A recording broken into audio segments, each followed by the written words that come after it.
depende da sua percepção, daí a compreensão que ela tem de que, embora não seja visto, esse objeto ainda existe e, portanto, eu posso procurá-lo. Outro conceito essencial para se entender essa fase sensório-motora é o conceito de causalidade.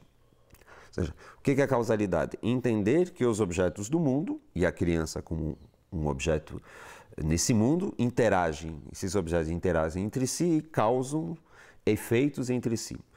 A tendência da criança até 1 ano de idade, 1 ano e pouco de idade, é a tendência que se chama de mágica, ou seja, a tendência a pensar que o objeto se move dependendo das suas próprias ações, da criança, ou então dos seus desejos. Aliás, o fato que inclusive Freud também tinha reparado, chamando de onipotência infantil. Então a criança imagina num primeiro momento que na verdade ela tem as rédeas do mundo e pouco a pouco ela vai entendendo que não, existem leis de causalidade, ou seja, o universo tem leis, o universo tem algumas regras que são seguidas e essas regras evidentemente se aplicam à própria criança. Então, a construção da ideia de causalidade, a construção do objeto e também do tempo e também do espaço, que se dá nesses 2 anos de vida, digamos, faz com que a criança consiga, num primeiro momento, ter uma objetividade do universo. Essa objetividade depois será reconstruída no nível da linguagem. Mas o período sensório-motor é essencialmente construção do universo, construção do real, lidando com esse real apenas através das percepções e das ações. Uma das conquistas importantes por volta de 9 meses, aliás, na mesma época da construção do objeto permanente, é a diferenciação entre meios e fins. Então imagina a seguinte situação, você mostra uma bola para a criança, ela quer pegar essa bola, mas você coloca essa bola, digamos, atrás de um anteparo. Atrás de um anteparo, portanto ela não pode pegar esta bola diretamente. E veja que interessante. Essa criança que tem 5, 6 meses, ela sabe muito bem pegar uma almofada, digamos que um anteparo seja a almofada, e evidentemente pegar a bola, mas não lhe ocorre a seguinte sequência que qualquer um de nós faria e que ela fará quando tiver 9, 10 meses, desculpe, é tirar a almofada da frente para pegar a bola que está atrás. Isso que se chama diferenciação entre meios e fins, ou seja, retirar a almofada é um meio, cujo fim é pegar a bola. Então veja bem, o que falta à criança de 5, 6 meses não é saber pegar a almofada, ela já sabe. Não é saber pegar a bola, ela já sabe, mas é, digamos, hierarquizar essas duas condutas, ou seja, associar essas duas condutas. Por isso que eu falei o tempo todo que inteligência é organização. Na verdade, a conquista da criança, quando ela vai descobrir a possibilidade de meios e fins, vai ser justamente uma nova organização da inteligência, como se ela dissesse, eu posso pegar isso para depois pegar aquilo. Não é a habilidade que faltava, era a compreensão de que uma ação pode servir de meio para outra, que então é fim. Então essa passagem, digamos que dá por volta de 9, 10 meses, uma passagem importante do desenvolvimento da inteligência. Outro exemplo agora ligado ao espaço, a configuração espacial, é, por exemplo, a criança perceber que um determinado objeto tem 3 dimensões. Exemplo, quando a criança é bem pequenininha, por volta de 2, 3 meses, ela sabe já reconhecer uma mamadeira, ela está acostumada a uma mamadeira. Mas se você apresentar a mamadeira pelo avesso, ou seja, não o bico para cima e o fundo da mamadeira, ela não lhe ocorre, digamos, virar essa mamadeira. É como se ela não a reconhecesse. E já por volta de 1 ano de idade, você vai ver a criança que, embora ela veja a mamadeira apresentada a ela pelo avesso, ela reconhece a mamadeira e, com um gesto, ou seja, ela conseguiu situar o objeto agora dentro do espaço. Ou seja, ver que, dependendo da posição, o que está na frente pode estar atrás, o que está atrás pode estar na frente. Eu daria um último exemplo também importante do ponto de vista da causalidade, a qual já me referi um pouco, é justamente a ideia da mágica, ou seja, às vezes a criança pequenininha no seu berço, lá com 3, 4 meses, ela mexe alguma coisa e por acaso, digamos, acende a luz, totalmente por acaso. Então ela tende a achar que foi a sua ação que fez com que a luz se acendesse, então ela vai repetir essa ação até evidentemente cansar, porque ela não dá isso, ou seja, a criança pequena tende a achar que são as suas ações que promovem que causam, digamos, as transformações no universo. Pouco a pouco ela vai entender que não, né, esse universo é regido por leis objetivas e ela vai, digamos, situar-se objetivamente naquilo que realmente ela causa e aquilo que ela simplesmente não causa ou até é causada.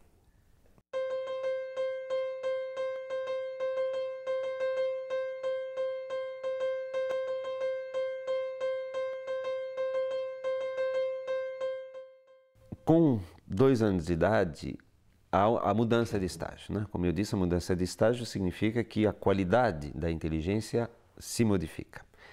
Então, Piaget cunhou o nome de estágio pré-operatório. Mas também poderíamos chamar esse estágio de estágio da representação. Então, o conceito essencial desse estágio é de representação. O que é representação? Representação é a capacidade de pensar um objeto através de um outro objeto. Então, por exemplo, se eu falo a palavra casa, eu estou utilizando esse som, casa, para remeter a algo que não é esse som, evidentemente, mas que é o objeto casa, né? Então, isso que se chama de representação, ou seja, eu apresento de novo um determinado objeto através de um substituto desse objeto. Vou dar um exemplo deste comportamento novo que aparece por volta de 1 ano e meio, 2 anos de idade. Um exemplo que Piaget não pesquisou, mas que é totalmente coerente com a teoria de Piaget, que é o reconhecimento no espelho, né? Uma criança por volta de 1 ano gosta de olhar espelho, fica na frente do espelho, mas os seus comportamentos nos levam a crer que ela não se reconhece no espelho. Ou seja, ela olha a imagem que ela vê, que é a sua, como se fosse a imagem de uma outra criança, como se fosse a imagem, ou seja, não uma imagem que diga respeito a ela mesma. Tanto é verdade que se você fizer uma manchinha de tinta na testa da criança, não lhe ocorre, digamos, passar a mão para retirar essa mancha. Ora, por volta de 1 ano e meio, 2 anos, justamente na passagem do sensório motor para o próximo estágio pré-operatório, a criança se reconhece no espelho. Ou seja, agora crianças da amostras que se reconhecem no espelho. E veja bem, se reconhecer no espelho é um comportamento relativamente complexo, que pensem bem, reconhecer-se no espelho implica pensar que esta imagem que eu vejo sou eu e não sou eu ao mesmo tempo. Sou eu porque me representa, mas não sou eu porque eu estou aqui e eu não estou lá. Então, na verdade, eu estou duplificado, se eu posso dizer assim. Ou seja, eu estou aqui e estou em imagem. Isso que é a representação, ou seja, conseguir pensar o mundo através de imagens deste mundo. E a criança, por volta de 2 anos, entra nesse mundo da representação, cujos comportamentos são, por exemplo, o desenho, o brincar de fazer de conta, o reconhecimento no espelho, a imitação que se chama de imitação diferida, ou seja, você vê algo e você imita esse algo, digamos, 24 horas depois, o que mostra bem que aquilo ficou em imagem. E a prova mais, digamos, elaborada disso é a capacidade de utilizar, de empregar a linguagem. Então, realmente muda a qualidade da inteligência, isso é essencial em Piaget, porque a inteligência que antes era limitada às ações, agora vai ser, evidentemente, ainda uma inteligência em ação, mas agora uma inteligência em representação. Aí a isso, Piaget deu o nome de pré-operatório, porque pré-operatório significará o seguinte, ou seja, a criança trabalha com representações, mas agora terá todo um trabalho de assimilação, acomodação, equilibração, de organizar essas representações num todo coerente. Ou seja, né? E as operações significam justamente a capacidade de organizar esse mundo das representações de uma maneira coerente e estável. Isso somente acontecerá no período operatório, que começa por volta de 6, 7 anos de idade. Na verdade, Piaget, e isso é interessante, ele dá o nome de pré-operatório a essa fase. Portanto, Piaget insiste, sobretudo na obra dele, sobre as lacunas e as dificuldades dessa fase que serão superadas na fase operatória do que as características, digamos, positivas dessa fase, né? Isso é, digamos, o sotaque da teoria de Piaget. Mas em termos de pontos essenciais que ilustram bem essa fase, eu faria a eleição dos seguintes temas. Bom, como já foi falado, é a linguagem. Ou seja, a criança entra no mundo da linguagem e concebe uma competência discursiva, digamos, bastante grande durante essa fase toda. Então a linguagem, digamos, é um dos pontos mais importantes que permite uma socialização da inteligência, como diz Piaget, né? Piaget atribui à socialização muito pouca eficiência, digamos, no período sensório-motor, mas agora, graças à linguagem, é uma socialização da inteligência, porque a linguagem permite a comunicação. A linguagem é um tema importante. Acho que um tema também que seria importante salientar dessa fase, que é a entrada da criança no mundo da moralidade. É nessa fase que a criança entra no mundo dos valores, das regras, das virtudes, do certo, do errado, enfim. Isso, evidentemente, é um ponto extremamente importante. Não se pode falar em moral numa criança de 0 a 2 anos, ou até 3, mas por volta de 4 anos a criança penetra no mundo da moralidade. Isso, evidentemente, é, digamos, uma decorrência extremamente rica e séria, digamos, desta fase. Um terceiro conceito muito associado a essa fase é um conceito perigoso que até Piaget até se arrependeu de ter utilizado, mas é o conceito de egocentrismo.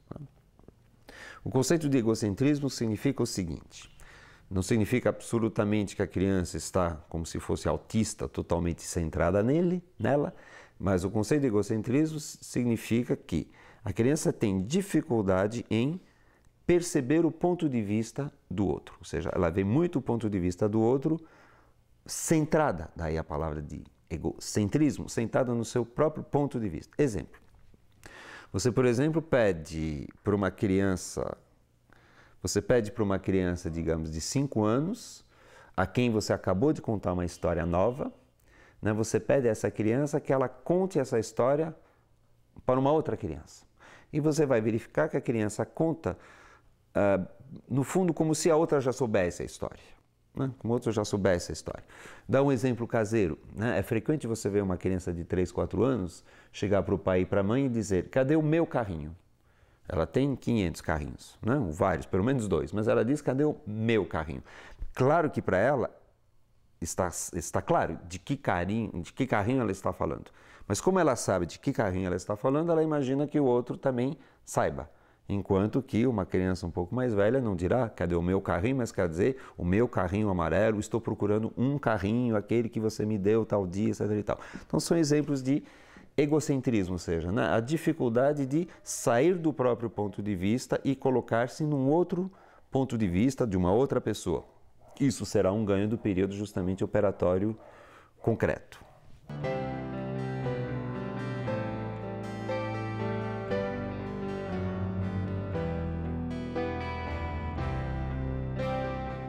Então, veja bem, o que é interessante na teoria de Piaget é que ele vai chamar uma determinada fase de pré-operatória e a fase sucessiva de operatória. Portanto, a questão da operação é central. E, como eu disse, Piaget vai ver na fase pré-operatória essencialmente o que falta para a criança ser operatória.